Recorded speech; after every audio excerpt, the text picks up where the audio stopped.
Let's take a look at High Evolutionary and Maker in a bit more detail. First of all, little apology, the characters, like the imagery you can see here, was not leaked. These were stuff that were and are available on the main website. You just need to scroll down so we can see High Evolutionary right here. And we can also see Maker in and the SP3 for it.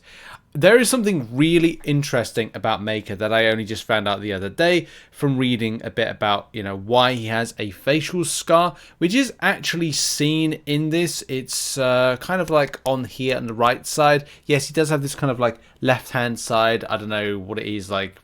It looks like a mouthpiece. It's not a mouthpiece, but his right side's got a scarring to it. He's got a disfigurement, which has some kind of cool stuff. We'll learn a bit more about that and have a look more at some new animations and see if the abilities, what they are. Because there are actually some abilities you can actually see in some clips and footage Kabam put out. I think it was on Thursday night. Footage can be seen right here. I'm going to have to replay this several times because Facebook, which has the better resolution, can't be kind of like on a loop. Well, I can't get it to loop for a particular reason, so we're going to have to constantly replay it time and time again. So the interesting thing, and we'll kind of like play this a few times before putting it back in slower playback, because there's some things that you might have seen just by looking at the top right hand corner, and maybe the top left hand corner, and maybe even what's going on the field of battle from something being placed. We're also going to look back at the abilities of the character as well. These two characters, I think, are going to be incredibly formidable. I think as well with High Evolutionary confirmed as being a science, and the Maker being confirmed as a tech. This is going to be a really interesting development. I think we even said that the tech would be Maker, or it would be the other way around. The Maker also has a persistent based system to it, so we need to break this down. Let's begin with High Evolutionary. I'm still with the design. I'm not sure on it. The way that the design is done, say comic books, and look, I'm not being a comic book snob on the High Evolutionary. It's just that like what I see with the character, I'm just not 100% on it. It's good, like it's fine. I think I'm just like a bit unsure about like the head. And I think it's just small things like the cheekbones being like pushed out more to the side. The what seems to be mohawk element doesn't seem to be kind of more like subtle. I'd like it just down a bit, and maybe just like a little bit more skinnier on the face. But they made it very much kind of like more robotic in appearance, which again, I'm not being a snob about it. It's just things that I personally noticed. Other than that, fine. It's just the face. I kind of feel like it could be a bit more like if it was more like that version, I'd be like, okay, well that's pretty cool. More for the face. There's not a huge amount of Marvel games where the character has been depicted, so I'll give Kabam a kind of like a pass and just go, okay, well under the circumstances, it's fine. So what we're going to do now is have a look at the abilities or the powers of the character, and this is from the Marvel fandom, so take it with a pinch of salt. But we're going to have a look at like what the abilities the character could have, but also look at the game footage slowed down to go, okay, well, what do we notice out from that? First of all, artificially evolved physiology. He's been exposed to an evolutionary accelerator machine, giving him superhuman abilities by accelerating his personal evolution. The evolutionary has shifted between various levels of evolution over the years, sometimes deliberately, sometimes not, with different power levels as well.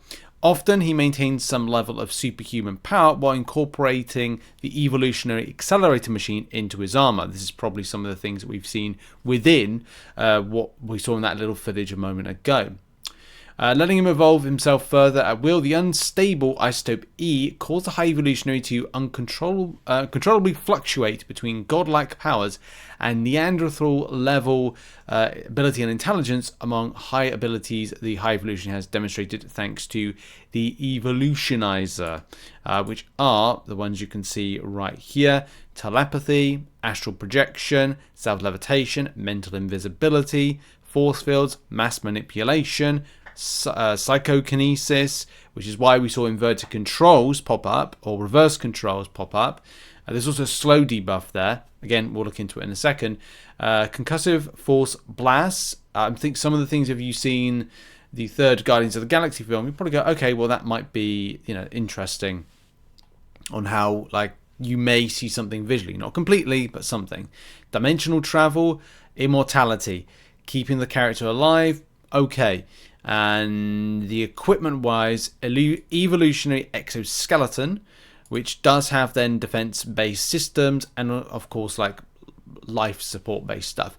It's going to be feeling weird to see High Evolutionary not be a tech, but with all that kind of science-based elements of the, I suppose, isotope, it kind of puts it more into a science-based character. I guess that's kind of the reasoning behind it. He does science, so he's a science guy.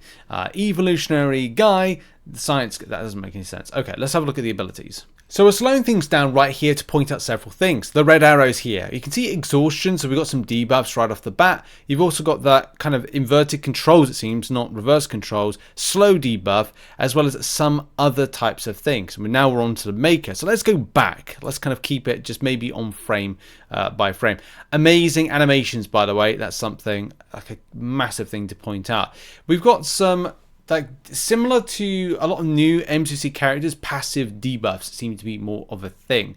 You can see them here, except for this Wither, debatable. I don't think that's completely passive. That looks like that's just a standard debuff, and of course the exhaustion right there. It may be the character has to build up exhaustions in order to do something. As he goes into his special attack, which you can see is doing some alright damage, but it's hard to know at this stage if the crits have been stacked in any kind of way. We're also going to point out, like, there's loads of things that pops up. So number one, what pops up? Aspect of evolution. This, of course, is an effect right there, or a positive to the character. An evolutionary field, which you can see right here on the battlefield, something has been placed. We'll find out more details when it comes to the Champion Spotlight next week, but it's next week, and it's not this week. This week we've got to, actually the week after that. So at least you can see a few things that might be present. As the character is doing the special attack damage, you can see there are some types of, it seems to be like instant damage effects. We don't know if this is like an instant energy damage effect, or whatever it is, but there's stuff there. There's also a de-evolve. De-evolve is going to be that one right there. So there's stuff that we can know. What else is there? Well, that's really it for the time being, but you can see the stack of things, like when it comes to this right here, which I think is exhaustion. You can definitely see this sort of stripped down attack of any kind of champion. Let's play on and see what else pops up. Well, in that particular moment, again, we've got more of that instant damage from what the CC might be an energy effect. Does it do much in the way of damage to Sasquatch? Well, we don't get to find out. And I think at that particular point, what Kabam have done is they're not giving away anything. Like they're literally just kind of like not going to give you all the details. So we'll have to wait on the 4th of July or maybe leading up to it to find out, you know, how good this champion is. And as well, what is going to be this right here? Similar to Silver Sable, what will this kind of build be? And will this aspect of evolution be positive for High Evolutionary? It is more than likely. There does seem to be evolutionary field that it's there for a timer. Do you go into the evolutionary field? Do you gain some benefit by going into said field? We'll find out more details nearer the time. It's definitely exciting to see a very strong character have these very much interesting interactable elements to it, and as well with those annoying debuffs that the champion gets. I think that can be very helpful for a tanky aspect, and if I'm being honest, it seems like it's screaming more defensive than offensive. Slow debuff, the inverted controls, that only benefits if you're having him in as a defender, but I could be wrong, and we'll see if I'm wrong nearer the time. Will he have attack and defense based elements? He's meant to be a very strong character, so we'll have to see. So on to Maker. First of all, before we go anywhere, there has already been a skin of the character, or the character has been revealed. Marvel Super War, which funnily enough does have some kind of links to Marvel Rivals, and Marvel Rivals does have the Reed Richards Maker skin. I think it's not showing anything of the disfigurement, which MCOC and Kabam do a fantastic job on, which we're going to like just have a quick look at. So one of the things that I was a bit kind of like unsure about is like why there was some scarring to the character, which you can see the character is disfigured, which of course further amplifies this kind of like frustration, hate, annoyance, and motivation. Makes him more villainous to have a scar. I mean, look at Two-Face from Batman. So a little bit going into this right here. Reed, busy planning his endgame from his new lair in Quadrant 77 of the Negative Zone, was later confronted by the heroes of Earth. They defeated him and his alien minions, and with little effort, giving him a chance to explain his actions, Johnny unleashed a massive flame attack on Richards out of revenge for hurting his sister, disfiguring the right side of Reed's face. Reed lost functionality of his right arm, causing it to hang lifelessly, elongated at his side, while the heroes were busy destroying his lair. Reed was flung from the ground and was left floating aimlessly about the Negative Zone with the wreckage of his base. Obviously make anybody just like pissed off for any kind of reason. I did see there was kind of like a slight nod at times, like maybe he's got his injury is like slowly healing or hasn't properly healed. If you go to the main website, most of the time in this like end animation, his like right arm's a bit droopy. I don't know if it's going to showcase it, but it seems like in some animations it looks a bit more like a slightly more droopier, but then it could be that it's just like, I don't know, just getting ready for a punch. But maybe not in that one actually, but maybe it was kind of like more in the Facebook video. Yeah, maybe I'm wrong about that one, but I just don't know, some images or imagery I saw it kind of like look a bit more droopier, like it was a nod to it. But the disfigurement has been seen in all of this. If you go and have a look at some of the other footage, so that's cool. I think Kabam did a great job with that, and the animations look amazing as well. Evil Reed Richards, and of course being a tech, well, I am a little bit surprised by that, but I'll roll with it. I don't know the line being drawn between like what's the difference between Reed Richards and Maker based on their abilities. They're obviously going to be stretching all the time.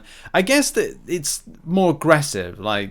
Maker will be more aggressive. He's angry. He's got motivation to harm. He's a villain. So therefore, will he be more destructive, more villainous? Of course he's going to be more villainous.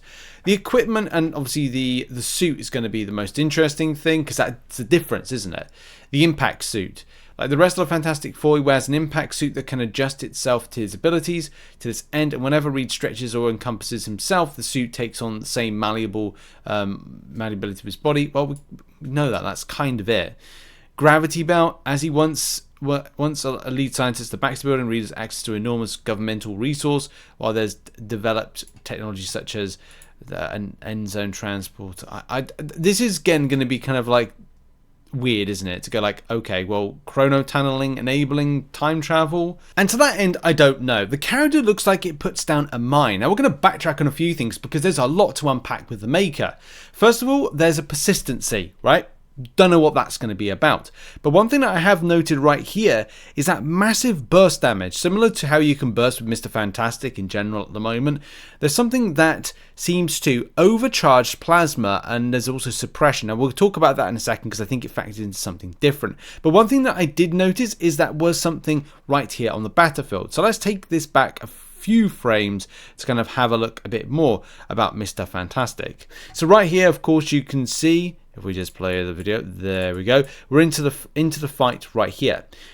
It's a mine, okay? There's evade as part of this character, so the Maker does evade, right? But it looks like there's some sort of cooldown, but also it looks like there's kind of building of charges. And at the same time, when a mine is ready, it kind of looks like it's right there. There's also something like a passive stun. There also looks like there's something right here, which I think is this plasma thing, but then this could be the other plasma thing. Special suppression, or power suppression, sorry, looks to be there as well. And there's also two other effects which we're not quite sure of what they do. Let's go to the next frame and kind of break this down. Part of the abilities, it looks like there's stun immunity, which of course is going to be frustrating in any case. Wow. There's also energy vulnerability, which is one of these various effects. It could be that one actually, energy vulnerability. There looks like to be I can't remember what it is. Put in the comments, what's that one that stops prowess from starting up? It's gonna bug me, and it's gonna probably like I'm gonna remember it like in my sleep tonight, and it's gonna that's gonna bother me. Going into the further frames, we've got energy vulnerability and crush charge. I want to say crush charge failed, maybe. Unfortunately, this is off the side, so I can't actually properly read what this is because it says crush charge. But you can see the mine already placed right here, and this is where a lot of the damage is going to probably come into effect. We're talking a 33% onslaught, which you can see right there. But what this is going to be, you're going to see in a second, which is going to go burst and wow, okay. that's going to be a huge amount of damage. So there's a lot of exciting things on offer for what the Maker and High Evolutionary are going to bring to the game. It was definitely exciting seeing this particular video. From what you've seen from both champions and those potential, well, it's not potential, it is, those are the abilities coming into game. We do need to find out more, and we'll find out more when Kabam do the live stream on the 4th of July. No, not 4th of July, 2nd of July, sorry, on the 2nd of July. What are your thoughts on what you've seen so far? Are you interested in either of them, and what in particular is standing out? That's been it for the video. Have a lovely weekend, and I'll see you all very soon. Bye-bye.